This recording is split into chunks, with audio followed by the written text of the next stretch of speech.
Prezado amigo telespectador da TV Mundo Maior, estamos iniciando mais um programa Abrindo a Bíblia. A partir de hoje, nossos programas terão uma nova estrutura e que nós esperamos, tudo indica, virão mudanças aí, mudanças para melhor.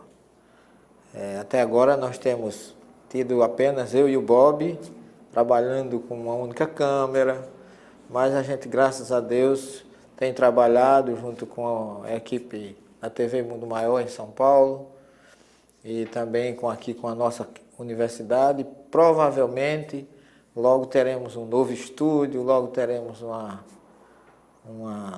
um jogo de câmera melhor, de forma que a gente está tentando oferecer o melhor para você. E já sinalizando para essas mudanças no programa, acolhendo a produção da nossa equipe, na TV Mundo Maior, a partir de hoje, nós faremos o programa estruturado da seguinte forma. Iniciamos respondendo um e-mail e depois, então, faremos, na segunda parte, então, as informações inerentes ao assunto do programa. Portanto, hoje nós já iniciaremos com essa estrutura. Você hoje vai continuar entendendo o Evangelho de Mateus, no seu capítulo 5, 6 e 7, nós estamos no capítulo 5 falando sobre o maior discurso de Jesus, que é o Sermão do Monte.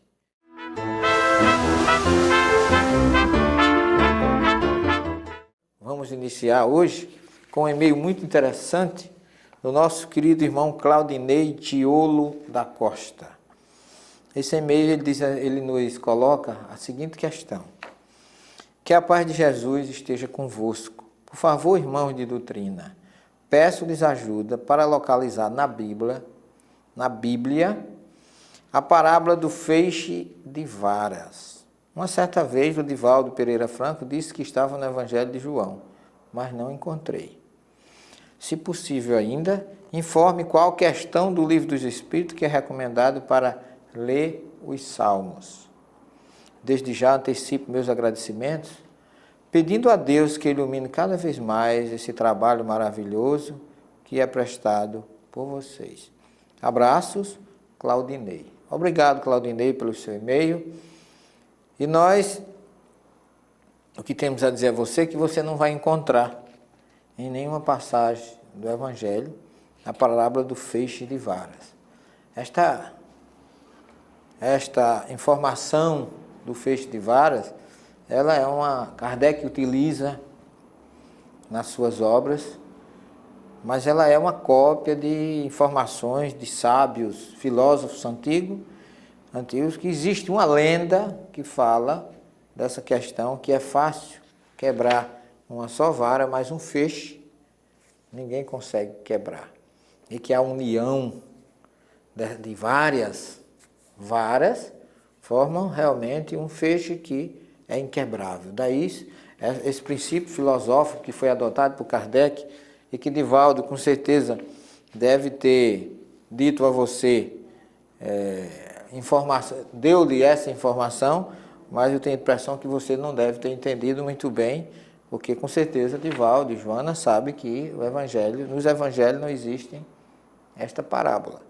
No entanto, eu lhe digo que você vai encontrar isso nas obras de Kardec, especificamente mostrando que a união que nós devemos ter um pelo outro, ou um grupo, ou uma estrutura, ou uma casa, ou um grupo religioso, ou uma casa espírita, que seja realmente unida, com um único objetivo, formando um verdadeiro feixe de varas, ela é imbatível. Este é o princípio. E segundo, você pede que informe qual questão do Livro dos Espíritos que é recomendado ler os Salmos. Você vai encontrar isso na questão, aqui, o Livro dos Espíritos, questão 275. Está aqui. Essa questão é dividida, ela tem a primeira resposta e tem o item A depois. A pergunta que Kardec faz aos amigos imortais é o seguinte: o poder e a consideração de que um homem gozou na terra lhe dão supremacia no mundo dos espíritos? E aí a resposta é não, pois que os pequenos serão elevados e os grandes rebaixados. Isso é ensinado por Jesus, quando ele fala na parábola do fariseu e do publicano, lá no Evangelho de Mateus, que ele diz que quem se exalta será humilhado, quem se humilha será exaltado. Portanto, essa parábola de Jesus tem como base essa citação, esse princípio que está nos Salmos, porque ele diz assim: ao ele dizer que os pequenos serão elevados e os grandes rebaixados, o Espírito de Verdade diz assim: lê os Salmos. Portanto, a questão 275 do Livro dos Espíritos, você deve ter, abra que lá está essa informação sobre a importância de ler esta obra, que aliás a gente chama salmo, que é um termo latino que vem de psalmo, que é o saltério era um instrumento de corda, onde se tocavam os salmos, e a palavra salmo vem do hebraico terrilim, que significa louvores. E os salmos devem ser cantados, como se faz nas sinagogas e em algumas cerimônias, o tefilá, que significa oração judaica, eles cantam os salmos, eles devem ser cantados em louvores a Deus. E nós vamos hoje, obrigado mais uma vez, Claudinei, pelo seu e-mail, e nós vamos dar continuidade ao nosso estudo do Sermão do Monte, que hoje nós ficamos há 4 programas atrás, porque os 3 últimos programas nós dedicamos só, única e exclusivamente, a responder e-mails, porque os nossos e-mails estavam muito atrasados, e vamos continuar agora, cada programa, iniciamos com uma estrutura nova, respondendo um e-mail. Então, a questão agora, que nós vamos falar do capítulo 5, versículo 17, 18 e 19. São 3 versículos que depois que Jesus fala que nós somos o sal da terra e a luz do mundo, ele apresenta um verdadeiro juramento de fidelidade à Torá. Aqui entenda-se Torá, a Bíblia judaica, ou seja, o Pentateuco de Moisés, Gênesis, Êxodo, Levítico, Número e Deuteronômio, e leia-se também, entenda-se também, Humash, em hebraico, que vem de Hamesh, que é quinta parte, o quinto, ou seja, os 5 livros que formam um rolo, que em hebraico se chama Torá, e que o significado é ensinamento ou revelação divina. E aí vejam como Jesus é coerente nessas suas colocações. Ele diz assim: não penseis que vim destruir a Torá ou os profetas. Não vim para destruir, mas para cumprir. Isso é no versículo 17. No 18, ele diz: porque realmente eu vos digo, até que os céus e a terra venham a passar, não passará um só iude, que é a menor letra do alfabeto hebraico, nem o iude, nem um sinal da Torá passará até que tudo se cumpra. E aí no 19 ele diz assim: qualquer, pois, que violar um destes mandamentos, por menor que seja, e assim ensinar aos homens, será chamado menor no reino dos céus. Aquele, porém, que os cumprir e ensinar, será chamado grande no reino dos céus. Olha, esses 3 versículos, eu gosto muito deles, porque mostra a sabedoria de Jesus, a coerência de Jesus, que ao contrário de Paulo, que abominou o judaísmo, Jesus, como judeu que era, ele jurou fidelidade à Torá.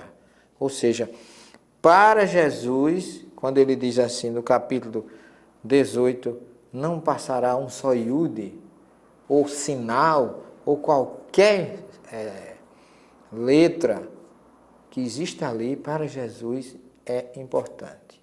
Ele jura uma verdadeira fidelidade.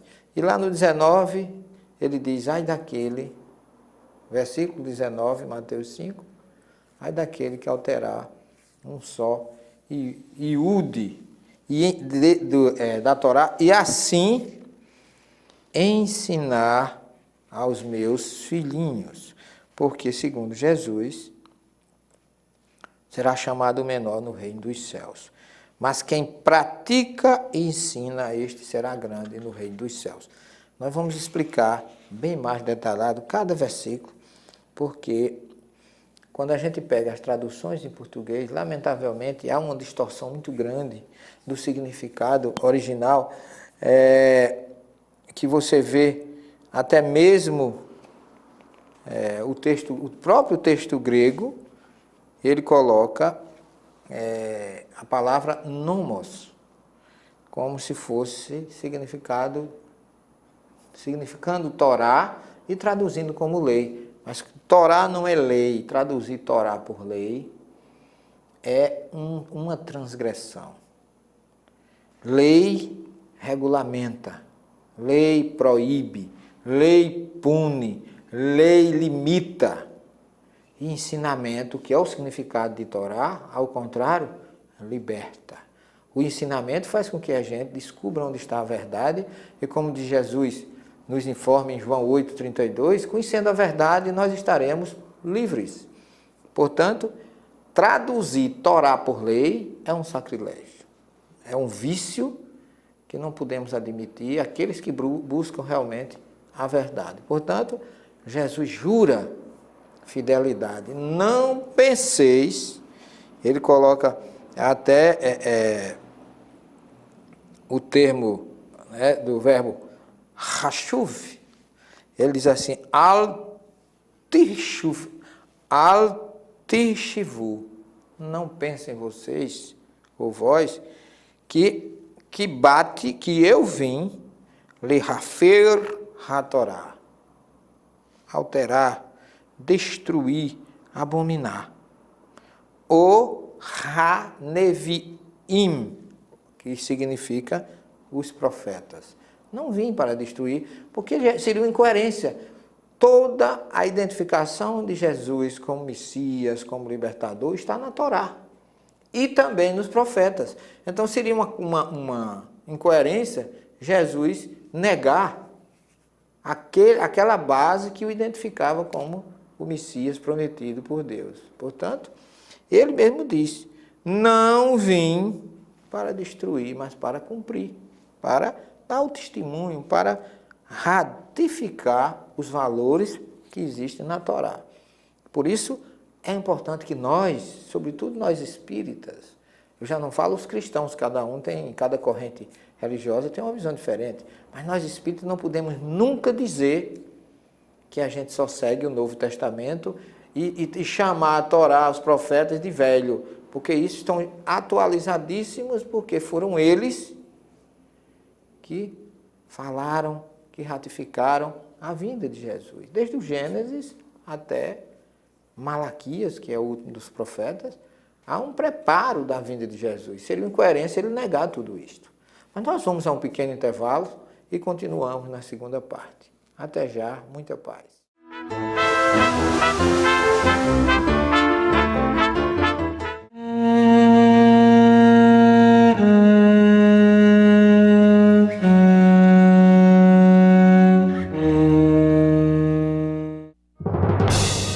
Isto é o que você faz quando ajuda a Fundação Espírita André Luiz.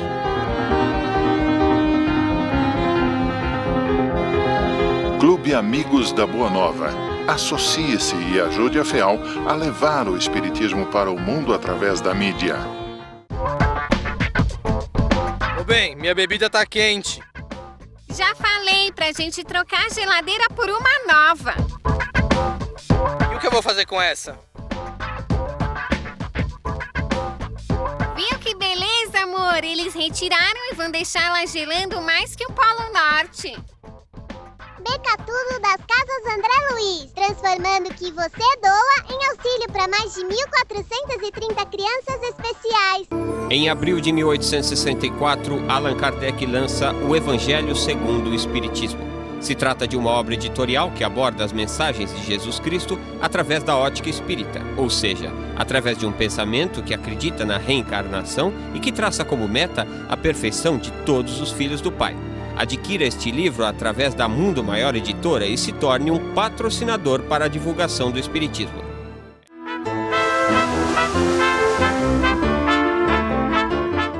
Estamos de volta com o programa Abrindo a Bíblia na sua nova estrutura, com e-mail no início, depois o restante do programa nós falamos do Evangelho, à luz da doutrina, à luz da ciência e à luz do texto original. Porque a hermenêutica, o que é hermenêutica? É um termo grego, vem de Hermes, o deus da mensagem, o mensageiro, que é chamado de Boa Nova, o Evangelho. Então, a hermenêutica, a primeira coisa dentro da orientação da hermenêutica, a primeira coisa que tem que se fazer é traduzir. Então, se você não conhece o texto original, você já começa a divagar no significado, porque de idioma em idioma vai se perdendo a essência, como nós temos visto aqui. Então, eu queria lembrar você que nós temos 3 obras, analisando as traduções bíblicas, o Sermão do Monte e, mais recentemente, a obra Bereshit, que é o Gênesis traduzido diretamente do hebraico para o português. Você pode encontrar estas obras no telefone 6409-1540. Você pode fazer os no diretamente aqui em João Pessoa pelo telefone 3241-1617 no horário comercial. E tem mais um que você pode ligar das 19 às 21, que é o 3244-0835, que este é fone fax, você pode fazer o seu pedido.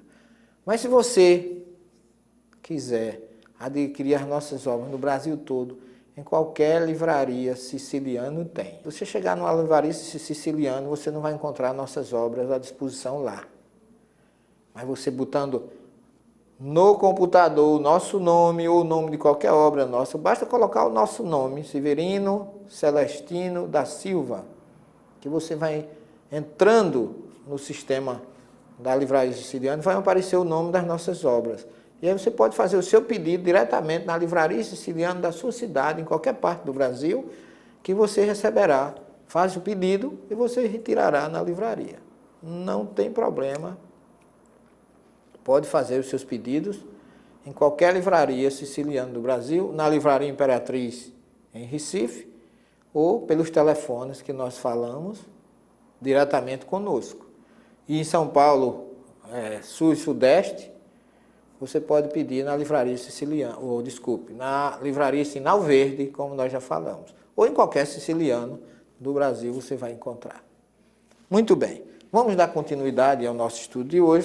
Falamos do versículo 17, e eu quero falar aqui do versículo 18, quando Jesus diz: até que o céu e a terra passem, não passará um só iude, nem um sinal da Torá passará até que tudo seja cumprido, que tudo se cumpra. Portanto, Jesus, com esta declaração, ele revela que tudo que tem na Torá é importante. Entenda Torá aqui como aquilo que nós chamamos impropriamente de Velho Testamento, que Kardec não chama. Kardec chama a primeira revelação, que é o termo certo. Torá é revelação divina, como já vimos na primeira parte do programa. Kardec chama primeira revelação, segunda revelação, os evangelhos, e terceira revelação, as obras básicas ou a doutrina espírita. E ele é bem claro quando ele diz assim: nenhuma dessas revelações destruiu a outra, apenas atualizou e adequou à necessidade daquele momento, daquela situação. Portanto, uma é complemento da outra, uma não anula a outra, nem substitui. É bem que fique bem claro isso. Kardec fala na obra Gênesis e fala também no Evangelho segundo o Espiritismo. E aí, no versículo 19, Jesus coloca uma frase importantíssima. Assim, o homem que altera ou deturpa um desses mandamentos, por menor que seja, e ensina aos homens, será chamado o menor no reino dos céus. Mas quem pratica e ensina, este será grande no reino dos céus. Veja bem, aqui nós temos uma colocação que eu julgo importantíssima. Primeiro que Jesus fala que conhecer sem praticar não é importante. Daí, a prática, as obras, como bem recomenda o Tiago na sua epístola, Tiago, irmão de Jesus, não é o Tiago, discípulo de Jesus, mas o Tiago é irmão de Jesus. Eu me lembro muito bem do que diz o profeta Isaías, no capítulo 29, versículo 13. Este povo me glorifica com os lábios, mas não me tem no coração. Então, isso aqui me lembra muito bem o que Jesus diz no próprio sermão, nós vamos ver isso mais na frente, quando ele afirma, não é o que diz Senhor, Senhor, que entrará no reino dos céus, mas aquele que faz a vontade do Pai, que está nos céus. E aqui, meus irmãos, quando Jesus diz assim, ele diz aqui, em hebraico, Lachem, por isso, kol ha-mefir, todo aquele que alterar um mitzvot, aqui, kitanot elá, por menor que seja o mandamento, qualquer um que alterar ou deturpar e ensinar aos homens será chamado o menor no reino dos céus. É uma coisa que tem realmente me preocupado, quem me conhece, eu tenho durante muitos anos trabalhado para que esta mensagem tão libertadora, tão bela, tão desprovida de interesses materiais, mas sobretudo que vem falar aos nossos corações, às nossas mentes, sensibilizar os nossos espíritos, as nossas almas, os nossos interiores. Uma mensagem tão libertadora e tão cristalina tem sido tão deturpada. Não estou aqui absolutamente querendo lançar acusação em quem quer que seja. Mas me preocupa muito quando a gente ouve muita gente falando em português, que a Bíblia, escrita em português, é a palavra de Deus, inequívoca. Não é por aí, meus irmãos. Eu não condeno absolutamente a Bíblia nem os Evangelhos. Eu defendo a sua essência na busca do texto original. Eu defendo que a gente busque a verdade que liberta. Porque existem muitas Bíblias em português que eu diria até que são sacrílegas, porque elas alteraram o que tinha lá no texto original e trouxeram para nós em português com mudanças propositais, algumas delas, para negar ou obnubilar ou esconder as verdades que são tão importantes para a nossa libertação. E eu tenho sofrido até muitas vezes acusações, porque acham que eu sou um sacrílego e eu não sou, e eu provo, e eu busco no original mensagens que vão exatamente auxiliar aqueles que pensam assim. Não queiram deturpar o que Jesus disse e não queiram jogar as suas traduções alteradas em português como verdades absolutas. Lamentavelmente, a gente tem que, porque eu falo aqui como espírita, como cristão, como professor de curso de pós-graduação em ciências das religiões, a nível de mestrado, a nível de especialização, estou próximo a lecionar também numa equipe de doutorado, onde nós buscamos exatamente o conceito real, científico, desprovido de qualquer preconceito. Nós buscamos realmente a verdade cristalina, libertadora, que isso é o que interessa. Não venho aqui absolutamente a tirar pedras em ninguém, porque não me acho com esse direito. Mas a verdade precisa ser dita. Busque a mensagem de Jesus aonde você estiver, cristalina. Porque os evangelhos foram... Quem escreveu o evangelho era judeu, que já escreveu numa outra língua, que já foi traduzida para outra, e a mensagem... E esses textos foram copiados de cópia, adulterados, interpostos, adicionados, retirados, de acordo com a conveniência do cristianismo nascente, que perdeu muito daquilo, da essência original que deveria ter, através dos tempos. Porque o Jesus que pregou na Galileia, no Cafarnaum, às margens do mar da Galileia, lá no monte Carneitim, o seu sermão, o Jesus que pregou nas sinagogas, o Jesus que pregou no templo, deve estar sofrendo muito com o que fizeram com a sua mensagem. Com o aproveitamento que muita gente está tendo daquilo que ele ensinou. Alguém disse: bom mestre, mostra-me onde é a tua casa, que eu quero morar contigo. E Jesus disse: o filho do homem não tem uma pedra onde recostar a cabeça. A raposa tem suas tocas, as aves têm seu ninho. Jesus não tinha valores materiais. Todo o seu tesouro e toda a sua riqueza era espiritual. E ele dizia: feliz aquele que não põe esperança no dinheiro e guarda tesouro no céu, onde nem a traça, nem o ladrão, nem o ferrugem come. E é isso que nós buscamos. Vamos trabalhar em prol da verdade que liberta. Que Ele esteja conosco e que Ele possa habitar no coração de vocês que estão nos assistindo. Muita paz e até o próximo programa.